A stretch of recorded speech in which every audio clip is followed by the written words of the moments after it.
ang mga lyrics sa awit o Dios naghisgot gayud nga naa lamang kanimo ang amoang paglaom, naa lamang kanimo o Dios ang among pag-asa niining kalibutana.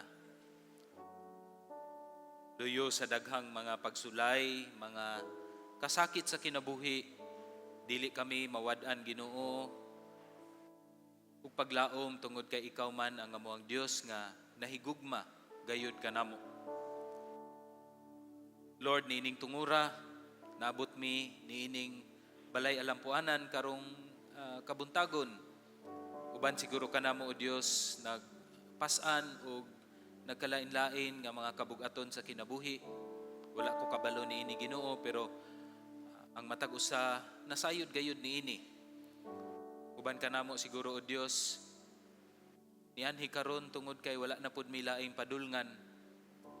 Mao nang o Dios, nagaduol kami kanimo karon, nagahangyo Ginoo sa imong balang espiritu nga mulihok sa tagsa-tagsa kakasing-kasing nga nabugatan karong adlaw. Ug pinaagi o Dios sa imuhang pulong, ug pinaagi sa presensya sa imong mga kaanakan, tagai kami og kahupay. Tagai kami o Dios og kalinaw nga nag-assure kanamo nga imuha gyud ming giyahan ug ang imuhang pagpangga mohatag kanamo og dalan padulong Ginoo sa kasulbaran sa unsa man ang kabugaton sa amo ang kasing-kasing karon. Ug nang hinaot kami o Dios nga kining imuhang pulong mugiya gayud kanamo sa pagkinabuhi nga matarong, bisan o Dios lisod ang amoang kahimtang sa kaluyahon man o bisan man sa mga kadaugan.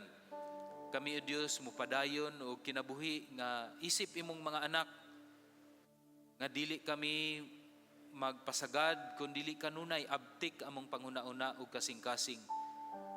Kay dili namo matag-an Ginoo ang paglihok sa kaaway nga mutintal gayud kanamo sa matag adlaw. Salamat kaayo Lord sa imong pulong nga maoy mo lihok ug maupoy mo usub sa kasing-kasing ug hunahuna namo karong kabuntagon. Tagai kami kaalam samtang kami magtuon niini. Kanimo Dios tanang dungog himaya sa ngalan ni Ginoong Hesus ug ang tanan mo ingon. Amen. Amen. Atong palakpakan atong Ginoo mga igsuon ug maayong buntag kanatong tanan.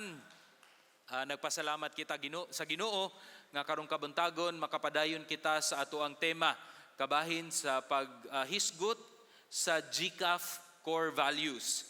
Ug karong kabuntagon siguro natingala mo nga abi ko og si Elder Ron ang motindog sa inyohang atubangan. Naay emergency kanang unsa ni sa health ni Elder Ron. So mao nang nihangyo gyud siya nga dili gyud niya makaya, mao nang ako na pod ang naa sa inyong atubangan, no? Nang hinaot ko nga wala gyud mo gisumhan sa akong dagway, no, nga natulo na gyud ka Domingo nga balik-balik maning dagwayan pero at the end of the day ang pulong man sa Ginoo ang ato ang focus karon, no? Regardless of the messenger, ang pulong sa Ginoo mao gayoy ato ang gina-treasure, no? Og nang hinaot gyud ta nga mulihok ang balang espiritu that will transform lives, make miracles out of our situation karon, pinaagi sa iyahang pulong usab nga igawali karong kabuntagon. Ang ato ang paghisgot naa kini sa discipling the families and the nations ug usa gyud ni sa kasing-kasing sa ato ang mga leaders for 30 plus years sa GCAF. Mao gyud ni ang battle cry of our leaders here at GCAF to really obey the Lord sa pagbuhat og mga disciples or students, disciples, pupils of the Lord Jesus Christ. Dili lang gapaminaw sa iyahang mga gitudlo, kundili nagsimba pod kaniya kay mauman kini ang gusto sa Dios when it comes to our obedience. So, we will begin with discipling the families ug diha pod padulong sa discipling the nations. And we will touch a little bit about missions today. And it's very timely because sa Kamakop Usab, every last Sunday of the month, gitagaan gyud og pagtagad ang mga pagwali kabahin sa misyonhon nga buluhaton. So ang ato ang focus diri sa GCAF has truly been in line with the Christian and Missionary Alliance nga kasing-kasing labi na ni A.B. Simpson, and that is to equip ourselves so that ang ato ang pagbuhat sa buluhaton kay mo sangko gayud sa mga kanasuran sa nagkalain-lain nga mga lugar niining kalibutana.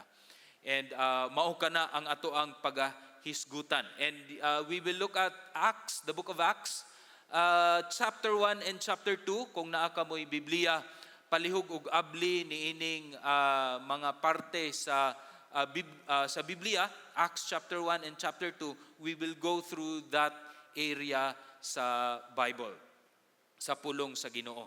And maog yun na ang ato ang pagahisgutan. Well, probably, siguro, pagasugdan nato sa gikan sa ato ang sitwasyon karon nga tungod sa kagubot sa ato ang palibot sa ato ang nasud, probably some of us are into murag a state of confusion, no? Daghan kayo ta og mga kalisod og kalibog. Many of you know nga this week lang there are 11 young people who went to Cebu. Uban ko ug uban pod ato ang mga youth ministers to join the NAYC. Unya tungod kay naa lagi mga delegates coming from Manila, so we were all told to speak Tagalog. Labi na kung mo anhi ka sa atubangan or interviewon ka sa host, unya kini laging dako biya pud ang akong grado sa Pilipino kaniadto, pero og mostorya ko og tinagawg kay murag yun siya bakikaw gyud kaayo, no, pagkagahia. So maunang napugos gyud in town ang bata nga magtinagalog og in English at the same time. Pero naay Cebuano nga gi-interview sa usa ka sa usa ka host, unya gipangutana siya nga kumusta ka na? Ano yung natutunan mo dito sa NAYC? Naglibog yun siya og unsa iyang isulti.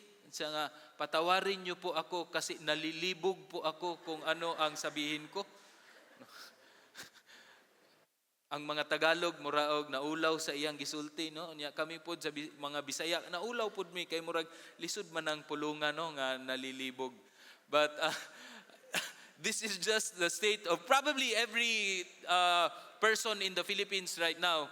Tungod sa kalisod sa ato ang panggobyerno, sa ato ang palibot, there is so much confusion on where we are going. No? Asa man ta padulong? Nakapangutan na gyud ka ana. Asa man ta padulong isip nasod?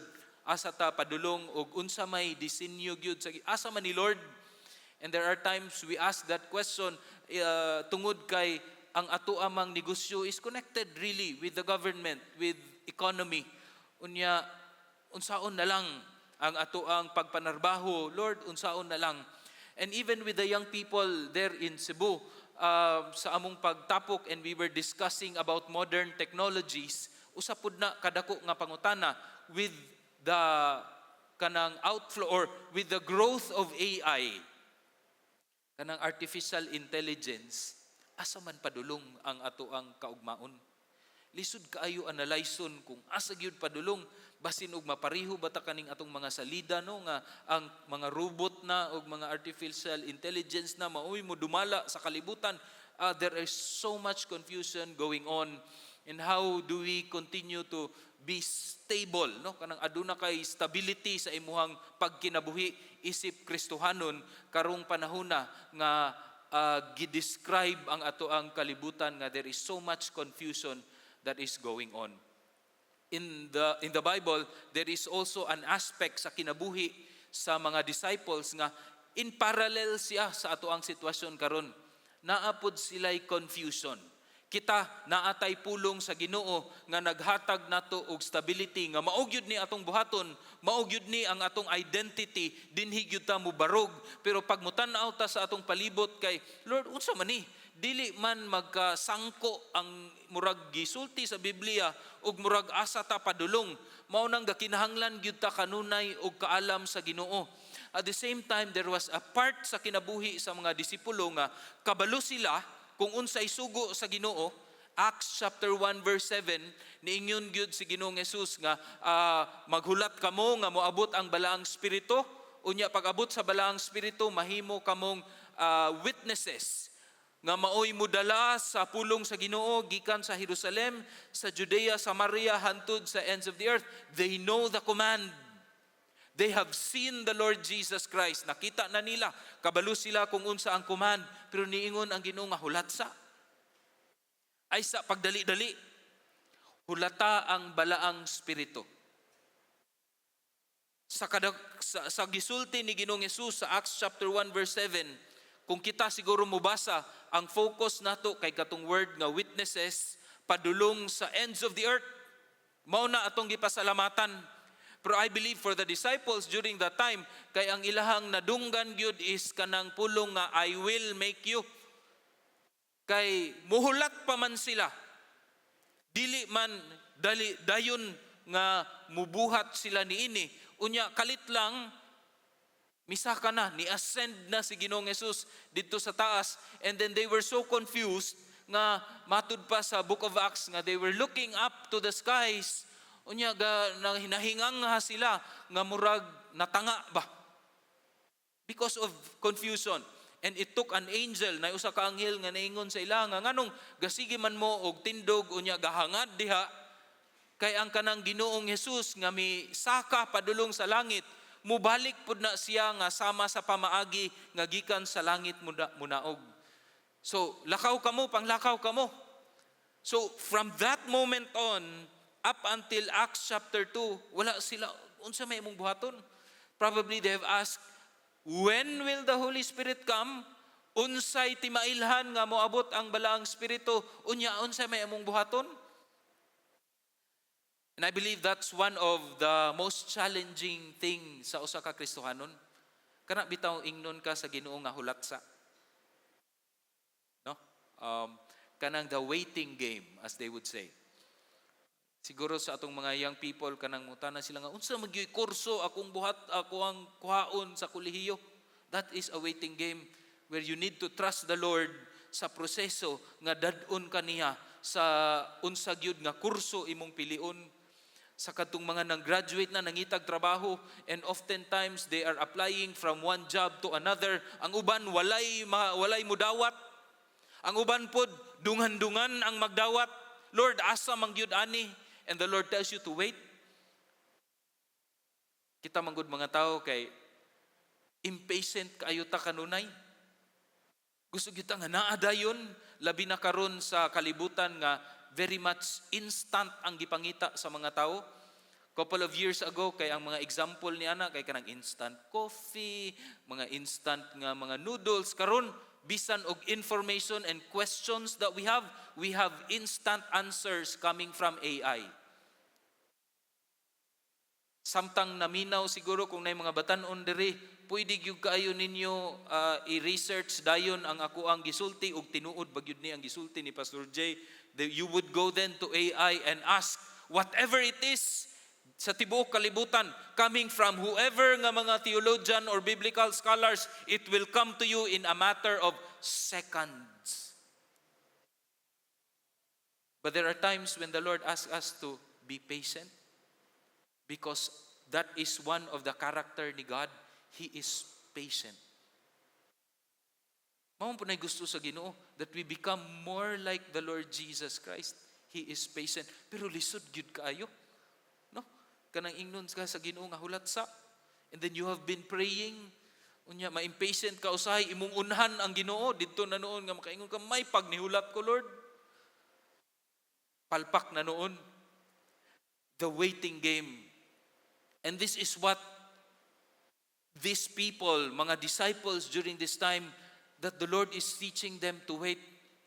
Unsa may ilang gibuhat, instead of looking out, no, ug unsay pwede nila mabuhat, the first thing that they did in the last part of Acts chapter 1 was to look in.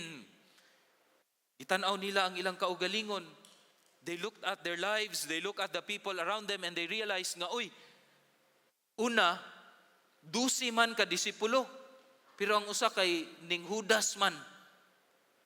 So I think to prepare ourselves for the work of the Lord, we need to choose ang ikadusi nga disipulo. Pulihan na to si Judas. To they started to look in, kabalo mo kinsa ang ikadusi nga mga nga disipulo ilang napilian? Unsay name? Kuani Bible quiz. Start with letter M. Si Matias, no? Maoy napilian nila. No? Of course, kabalo ko nga sa Acts chapter 2 pa moabot ang balang Espiritu, but then I know that even during that time, the Holy Spirit is already working. And oftentimes, this is what the Lord actually is teaching us. Sa panahon nga giingnan ka sa Ginoo nga maghulat sa, is really to look in, no nga, to test pod ang atuang faith, nga bisan nga wala pa ang tubag sa Ginoo, padayon ba ka nga musalig sa Ginoo, nga dadun gyud ka niya sa dalan nga matarong, nga dadun ka niya sa lugar nga diin ikaw mahimo gayong panalangin ug maka-obey ka sa mga command sa Ginoo sa imong kinabuhi.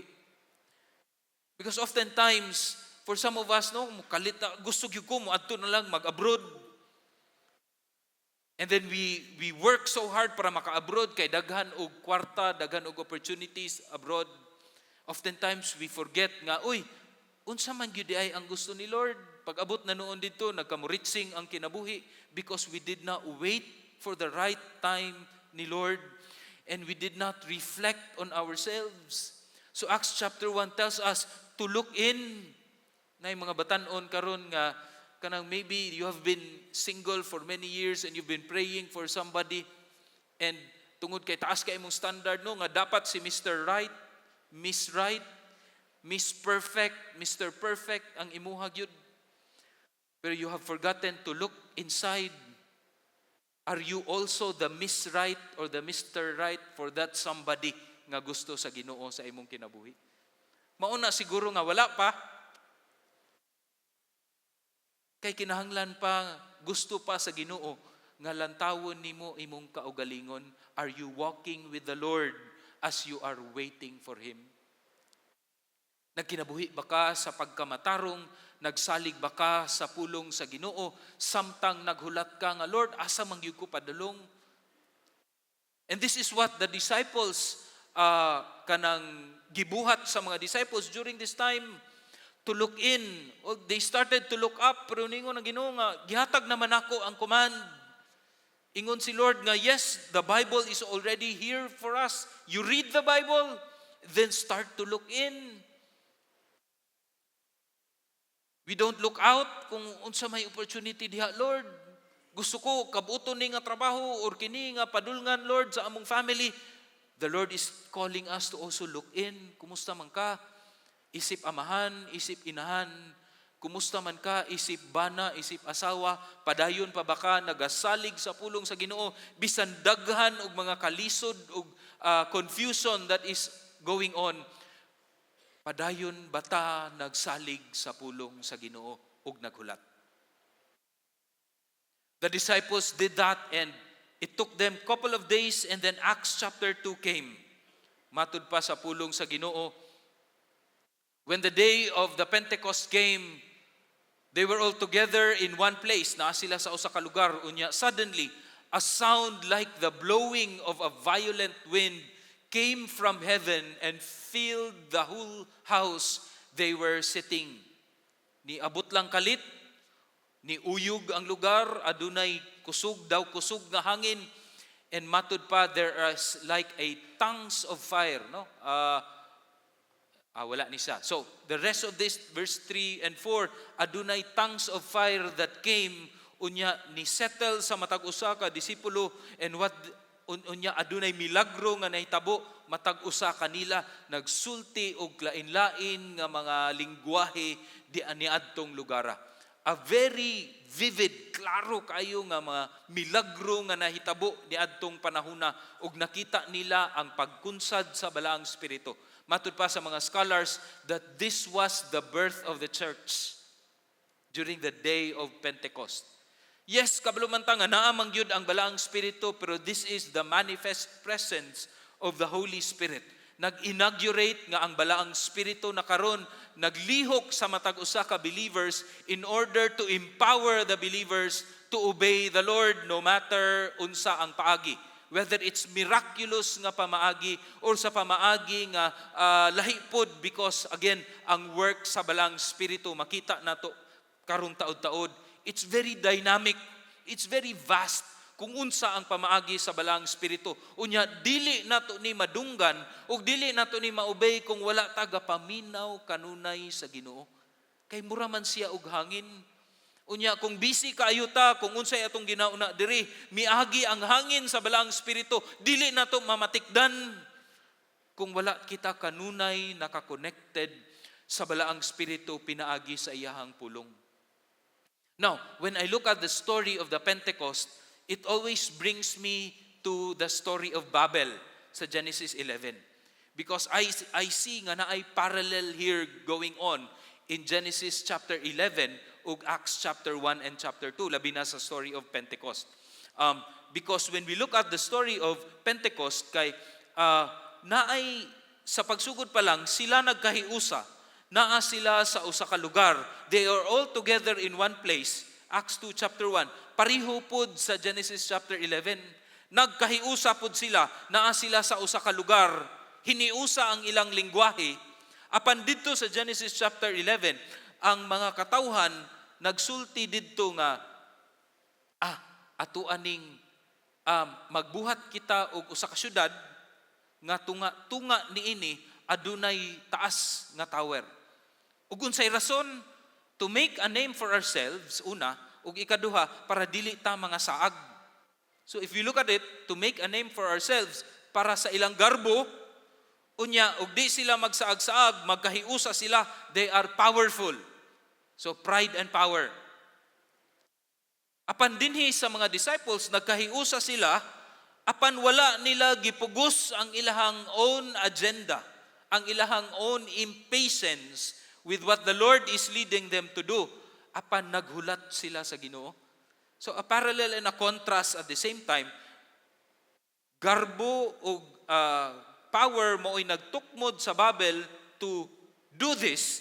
Apan diripod sa Pentecost, they were waiting for the divine wisdom that is coming from the Lord.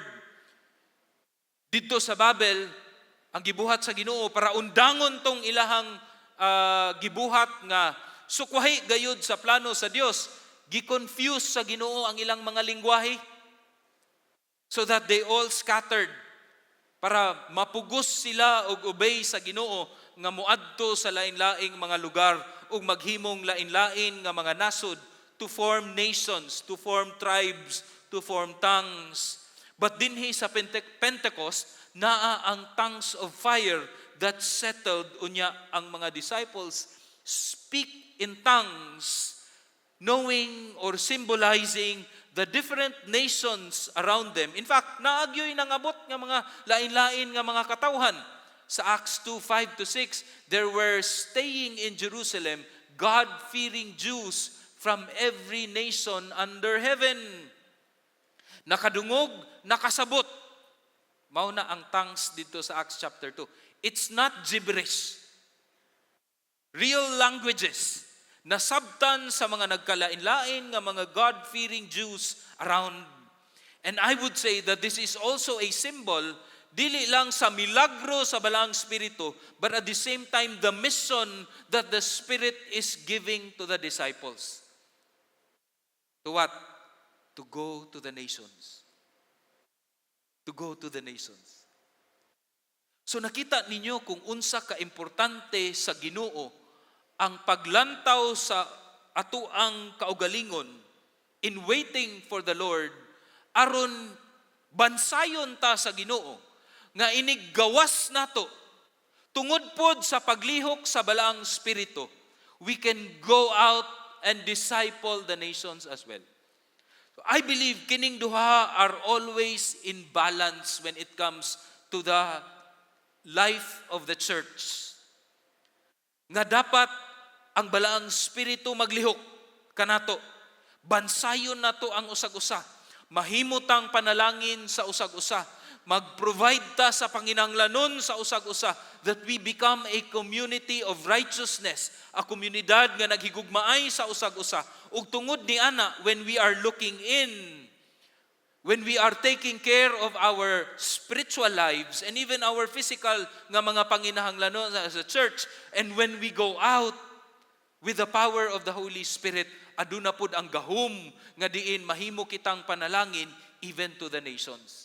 So the discipling the families, our organic nga families, and at the same time our church families, church family diri sa GCAF, usa siya ka essential nga butang aron nga paglakaw nato in discipling the nations. It can also be dili lang napugos, kundi makita sa ato ang kinabuhi.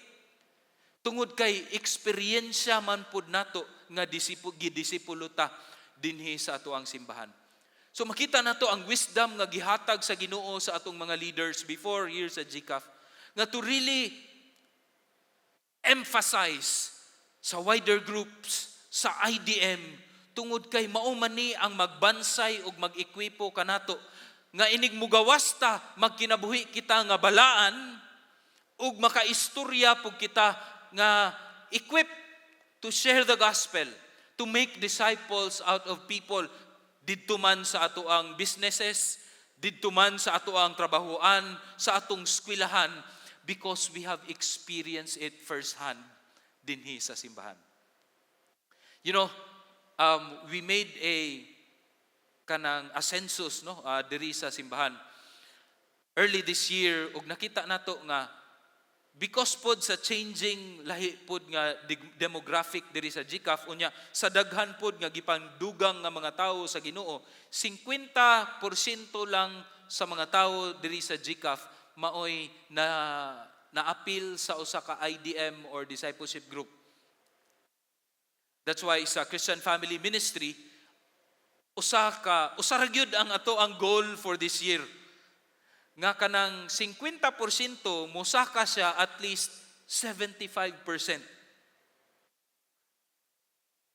Ginaihap man nato ang mga numbers of people that are coming in diri sa GCAF every Sunday. Naata around 600 to 700 per Sunday, adults. No?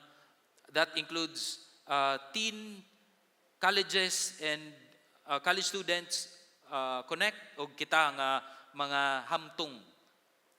50%.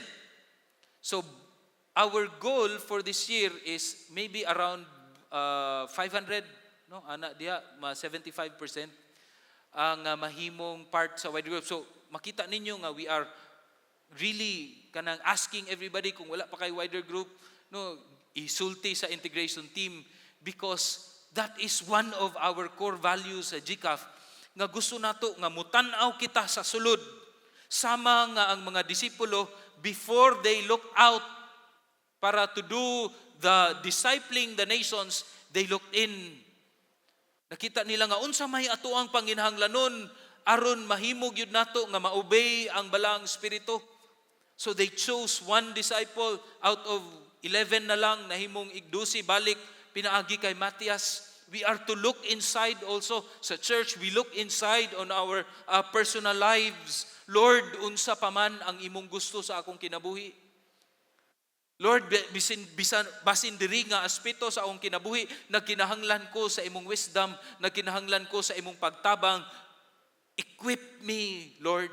Transform me.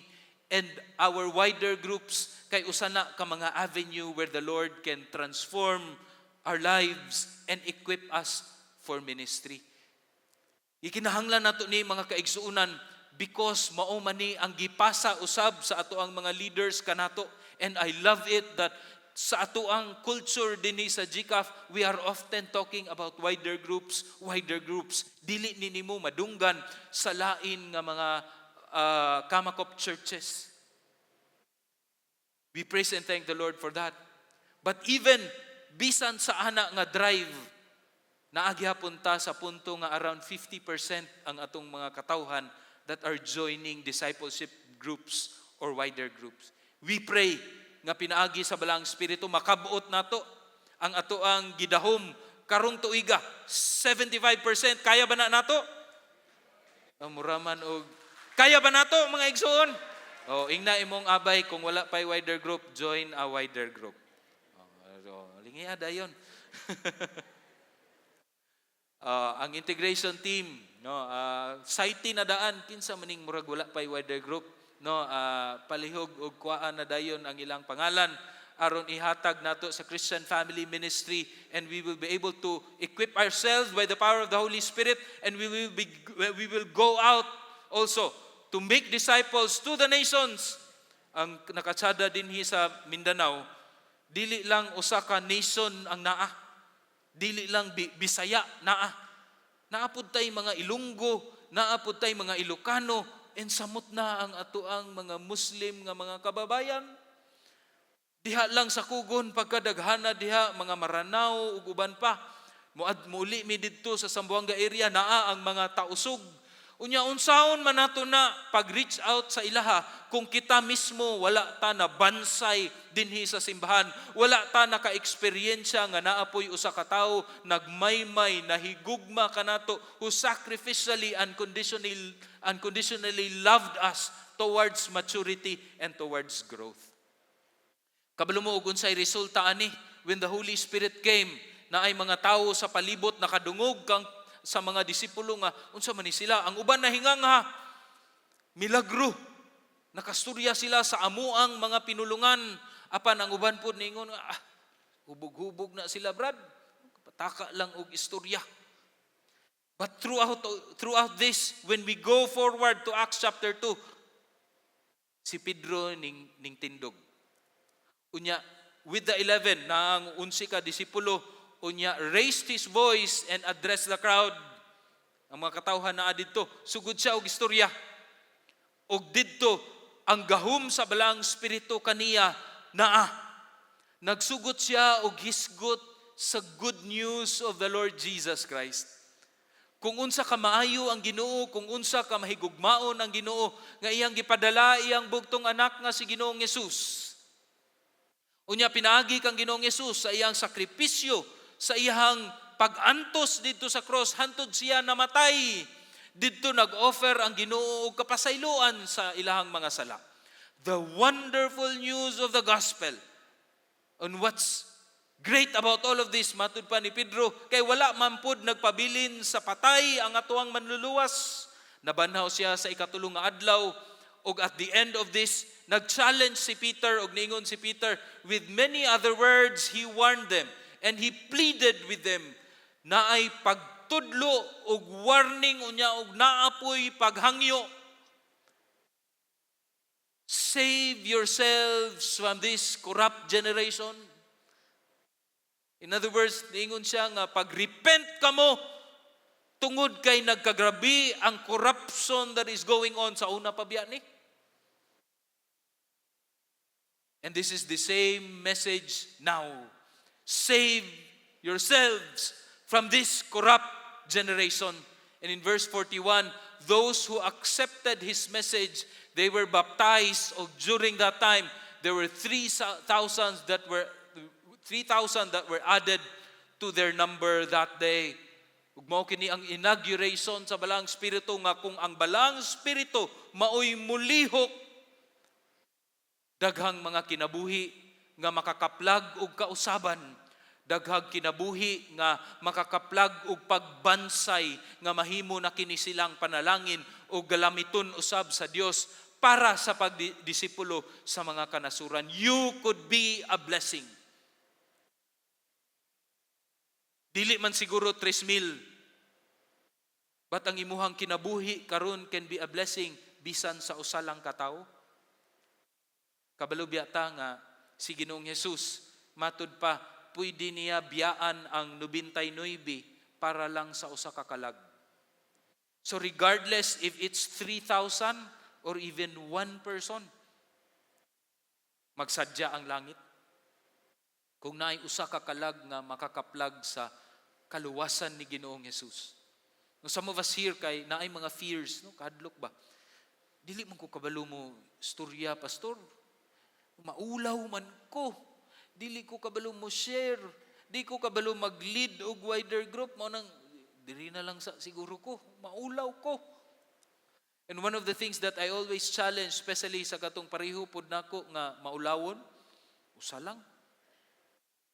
Pagsugod og isa, kanang imuhang silingan, kanang imong best friend, no? Sugdi, usa lang. Ug kabalo mo kung unsa kasadya ang langit, there is rejoicing in heaven when that one person imuhang masharean sa pulong sa Ginoo, unya imuhang ma-disciple towards maturity. The heavens will be rejoicing, mga kaigsuonan. It started with Peter. Pagkahuman kang Pedro, all the disciples went on their way and became also vessels, witnesses sa gospel ni Ginoong Jesus, sa good news. And you see the different ways, dynamic kayo ang balang spirito. Si Philip, adto siya dito sa usa ka lugar, no, nga ninaog siya sa Gaza. Gikan sa Jerusalem, imbis musaka na siya kay desert man ang dalan padulong Gaza, but the Holy Spirit led him going to Gaza. Nakakita siya og usa ka eunuch, Ethiopian eunuch. Unya nisakay siya sa karwahe. Again, it's a form of technology during that time, and he was able to share the gospel through the book of Isaiah during that time. Human iyang gibautismuhan tong eunuch. Unya tungod sa technology of karwahe, naabot naman siya sa layo kayo, apan ang gahom sa balang spirito, gidala siya balik dito sa laing lugar. The power of the Holy Spirit is very dynamic. Si Paul during the time nga kanang kastiguhon na siya tungod sa ihang mga pagwali, gigamit pud niya ang technology of government, legal system, nga diin na pugnan niya ang priso o patay kaniya because he was also a Roman citizen. The disciples used roads ug galain-lain pa nga mga resources and tools around them aron nga masulti ang mga maayong balita all over. And the Holy Spirit uses whatever resource or tool that is around us aron masulti nato effectively ang gospel ug ang pulong sa Ginoo. Wala man sila gadala kanunay og for SL for spiritual laws track no nga kanunay basahan ninimo kundi whatever they see ginagamit sa balang espiritu in order to share the gospel, to disciple, to minister to people around them. Daghan kaayo. Unsa may gusto ipasabot ani para kanato? Well, kabalog yun ta nga kining technology nato karon, some of us are probably murag makuyawan labi na kining sa confusion with AI, with social media. So one of the things that we discussed dito sa NAYC is to have this kaning theological nga stance with technology. Kabalo man gyud ta nga ang older technology, so whether it's a hammer, a bicycle, it is morally neutral. Neutral gyud na siya. If you look back kang Cain, kadtong iyahang gigamit siguro nga pagpatay sa iyang igsuon nga si Abel, it would probably be a farming tool. Whether it's a fork or a rake, kadto can be used to bring harvest and nourish life. Mao po'y gigamit sa pag-murder sa iyang igsuon nga si Abel. But then, one writer says nga kining modern technology, we need to be careful. Because ang ga-design manggod aning modern technologies, kay naa siya'y murag naa siya'y disenyo nga hiwi, nga gusto niya i-apply labi na sa Facebook, sa YouTube, nga maubitaw ning naatay time nga murag dili ta kaundang og scroll. It is by design. Doom scrolling mo itawag ana. So murag ang modern technologies, although kanang dili na gyud sa ingon nga kanang morally neutral because it is designed to change your habits, even to change the way you think, the way you act, even to a point of the way you worship. No? Instead nga inig ka buntag mubasa sa pulong unya magampo, pero tungod kay naa na ka sa kana bitawng na-oriented na imong mind ug ang imuhang kamot nga mokuha dayon sa cellphone unya magsugod dayon og scroll, naa siya effect. But then ang reality is it is redeemable. Pwede gyud gihapon nimo gamiton ang social media to share the gospel to other people. Ug kita dapat makasabot ta sa ingon ana nga aspeto when it comes to technology. Now the problem now is kining AI, artificial intelligence. Kay nga naman, naa namang goy mga tao nga mulantaw niini, it's as if nga mas maalamon gyud kaayo nga naa na siya'y omniscience. To a point that they would look at AI as if it is a God. Nag-ingon ang usa ka writer, si Jason Thacker, niingon siya, we are on the cusp of something new, but we must see behind the glitz and glam that AI produces. Or have we fooled, or are we creating yet another tool? Tool ba nga magamit nato sa pagsangyaw sa pulong sa Ginoo? Or are we fooling ourselves, or have we fooled ourselves into thinking that we are creating something greater than us? Hadlok ni siya mga igsoon kay naabya sa libro sa Isaiah 44:17 nga naay usa ka karpintero, iyang giputol ang usa ka kahoy, ang katunga niadto mo iyang gisugnod aron naa siya'y kainit, unya ang katunga adto iyang gipurma nga mahimong iyahang idol, ug mao kato ang giingon niya nga mao ni ako ang Dios, mao ni ang naghimo kanako, mao ni siya ang maalamon gayud, unya didto siya misimba. Usahay naabot ta sa punto nga we are worshiping modern technologies now. Especially kaning AI that we are attributing omniscience.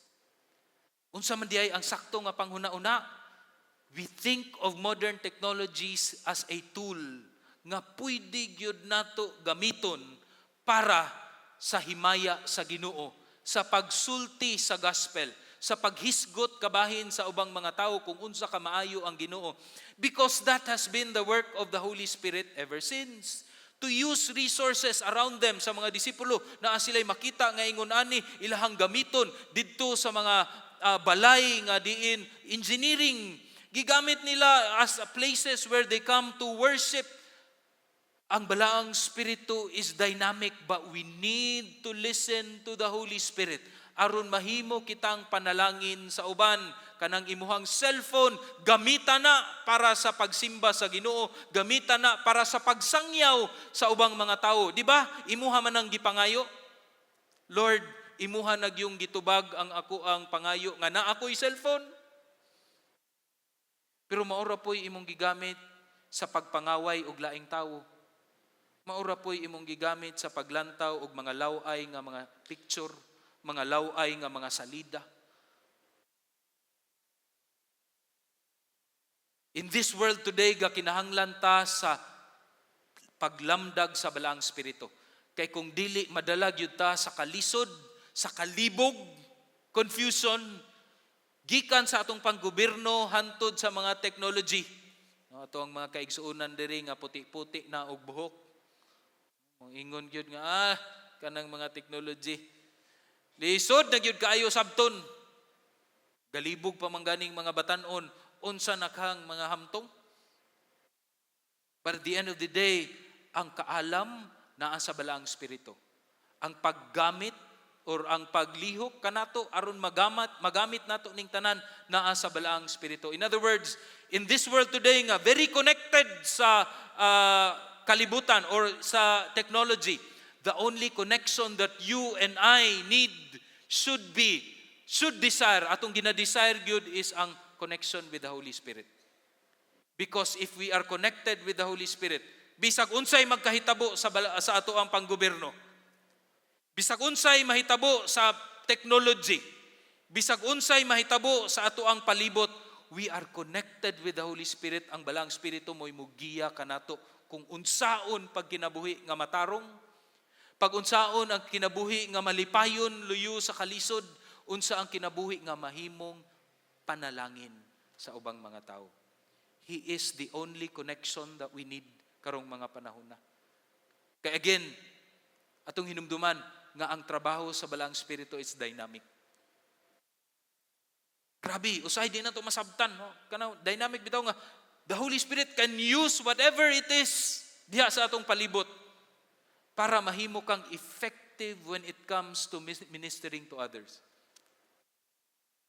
Siguro, kanang maabot bitaw sa punto nga magstorya lang ka o kanang problema sa panggobyerno, ang Balaang Espiritu mo imugiya nimo nga masiran nimo sa gospel ang imong kasturya. That's the work of the Holy Spirit. Gasturya lang ka og K-drama. Pero tungod sa kaalam sa Balaang Espiritu, you are able to share the gospel. Gasturya lang ka og bag-o nga mga technology, yet the Holy Spirit can bring you to a point where you are able to be a blessing to another person. The Holy Spirit's work is dynamic apan ang iyang focus has always been making disciples to the nations, calling men and women to repentance, to faith, and growth. Diha kang Ginoong Jesus. And as we desire to disciple our families, ang atuag yung kaalam nga gikinahanglan kay ang Balaang Espiritu that will also push us to disciple the nations for His glory and for His honor. Kabalo ko, at tinuod gayod, daghang mga butang ni ining kalibutana nga magtuklod kanato sa kahadlok, sa kabalaka. Mulantaw ta sa atong kaugalingon, daghan kayo ta og kakulangon. And naapagyud ang enemy nga gasigi og panangil kanato og sulti kanato nga dili ka ngayan, makasasala ka, dili ka maayong tawo. But at the end of the day, the love of the Lord ug ang paggiya sa Balaang Espiritu will always be available to us in the Lord Jesus Christ. So we continue to trust in the Holy Spirit. We listen, maminaw ta sa asa ang gusto nga dadun ta sa Balaang Espiritu. Kay kabalo ko nga diha lamang ang kinabuhi nga puno sa kalipay, puno sa kalinaw nga mahimo pud tang panalangin sa ubang mga tao. Yes, the work of the Holy Spirit is dynamic, apan ang iyang focus has always been discipling the nations. Calling men and women to repentance, faith, and growth in the Lord Jesus Christ. Magampo ta.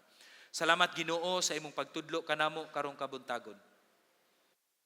Salamat Lord nga naa kami mga leaders diri sa GCAF who has been listening to you for many years ug nakasabot sa imuhang paglihok ug nakasabot sa imong pagtudlo nga maggakinahanglan kami nga magdisipulo sa mga katawhan dili lang within the church but most especially kining mga katawhan sa lain-laing nga mga nasod, sa lain-lain nga mga tribo, sa lain-lain nga mga lingwahe.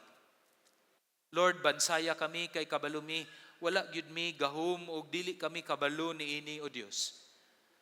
Balaang Espiritu, tagai kami og kaikag kadasig Lord nga maminaw kanimo. Nga kanunay mosulti sa amo ang pagsalig, mo deklara sa among pagsalig diha kanimo pinaagi kang Ginoong Hesukristo. Lord, tabangi kami, labi na ang among mga leaders here at GCAF as well. Kaalam, Lord, nga gikan sa Balaang Espiritu, nga kami pod mahimong panalangin sa matag miyembro. Ug nagampo pod ko, Lord, nga ang matag igsuon dinhi sa GCAF will also have the heart to be discipled, to be trained, to be equipped for your glory and honor.